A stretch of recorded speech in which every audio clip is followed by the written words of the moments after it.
Hi again then guys, and welcome to another top 10 best countdown list for Gran Turismo 6, and this particular countdown is for the 10 best super sports cars. These are exotic vehicles which are not quite supercar level in terms of their marketing, their package, their price, their performance, but they're definitely beyond your average sports car. And so you can consider them to be, at least to some degree, super sports cars. Now, this of course, as with all of these best lists, is not the fastest cars of this kind of category, it's the best all round. That includes value, price, their ability at multiple PP levels on multiple tracks, etc. And as always, if you would like extra info about these cars, you can find that at the end of the video in the playlist links or down in the description below. But for now, let's get straight into the list. Kicking us off in 10th place, I'm putting the Mercedes SLS AMG. This is the car that many people consider to be a better all-round exotic than its predecessor, the SLR McLaren, as Mercedes' flagship exotic model. Personally, I don't agree with that. I do prefer the SLR McLaren, but it has to be said that the SLS is a brilliant all-round exotic, and for almost 200 grand, it is one of the more expensive cars here, but it's a full premium, it has good handling, strong acceleration, and although the top speed isn't quite as high as some others on the list, it is more than high enough for most tracks. Next up in 9th place, I'm putting a car which is very easy to overlook, the C5 generation Corvette Z06, in particular the premium. Now this car is very cheap at only 54,000 credits, but for that you get nearly 850 horsepower, 280 miles per hour of top end potential, and with the aid of various upgrades such as the flat floor, rear wing, etc., it can be a remarkably good track car. Next up in 8th, I'm putting the Lotus Esprit, in particular the Sport 350, which is the ultimate Esprit on Gran Turismo. 950 horsepower for 126 grand is pretty good value, but the reason why this particular car doesn't score higher on the list is because of the fact that, yes, it is monstrously quick in a straight line, one of the quickest cars in the game in fact, it's not, ironically, as strong around corners as you'd expect a Lotus to be. Now if you scale back the power, it can still be very good, but it's not quite as good as some of the other cars on this list, which you would probably expect it to be superior to. Next up in 7th, I'm putting the Spyker C8 Laviolette. I love every single vehicle that Spyker has made. Their cars are niched, they are exquisitely built, they're very much so a boutique manufacturer, and I personally believe that every car that they make is a drivable piece of art inside and out. And although the handling on the C8 certainly isn't beginner friendly, if you do tune it and drive it correctly, and use its ultra lightweight and very fast for its power all-round package, it certainly makes the price of just over 250,000 credits very worthwhile.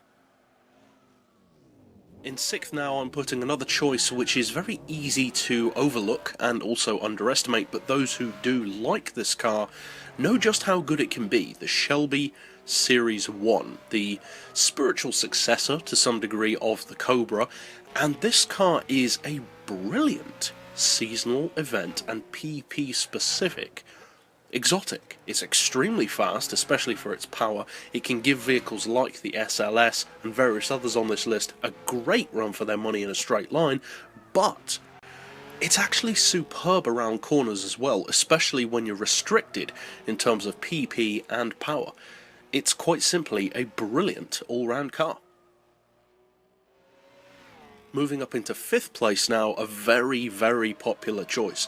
One of the most popular cars on the list, the 6th generation Corvette ZR-1. It's a lot more expensive than the other Corvettes at just under 185 grand, but The ZR-1 is a formidable opponent in pretty much every way. It makes a superb track car, thanks to the fact that the handling is deceptively good, especially with a flat floor. The PP can be extremely high, bordering on LMP territory. The acceleration is formidable. The top speed is easily enough to rival any Viper or most supercars, and all round, it's just a really good car. Speaking of Vipers, in fourth place I'm putting a Viper, in particular the 2002 Premium GTS, and the reason why this car is scoring higher than the ZR-1, which many people would probably say is a better car than this Viper, is actually quite simple. This car offers very similar advantages to a ZR-1, strong acceleration, incredible top speed, massive PP potential, and deceptively good handling, but it does it for half the price.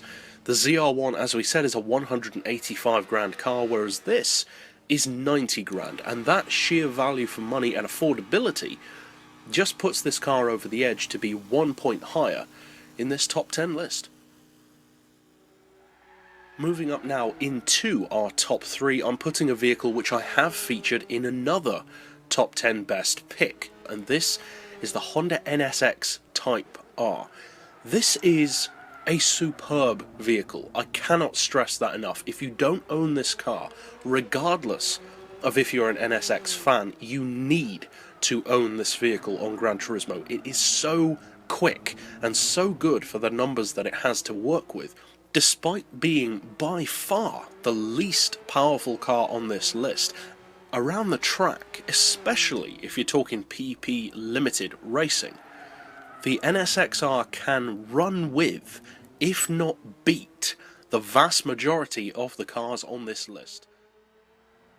Moving up into second place now, we have a hugely popular car on Gran Turismo, the R35 GT-R. Now I'm choosing in particular the 2007 shape model, and the reason why I've done so is twofold.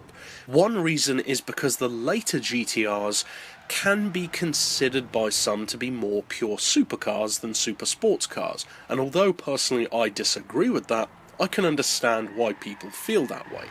This model though is much more of a pure and simple supersport. The second reason is due to the price. At just under 78 grand, this is significantly cheaper than all of the other R35s, and as such, it pays testament to just how brilliant the value for money on Japanese performance cars are. It's a superb all-round car, and everyone knows this. And perhaps controversially, in first place, I'm putting the Corvette C7 Stingray. And the reason why I'm doing so is because of this car's all-round package. For 51,000 credits, you get 920 horsepower, the top speed potential of Vipers and ZR1s and GTRs, the acceleration to rival any of the other cars on this list, better fuel economy than literally all of them, and that's a fact on Gran Turismo 6, and handling which can easily rival any of the other cars here, even including the Honda NSX-R. It's quite simply a brilliant vehicle. So that's it for my personal top 10 pick of the super sports cars of Gran Turismo, and which ones would you have included? I'd love to hear about that down below, but for now, as always, thanks for watching.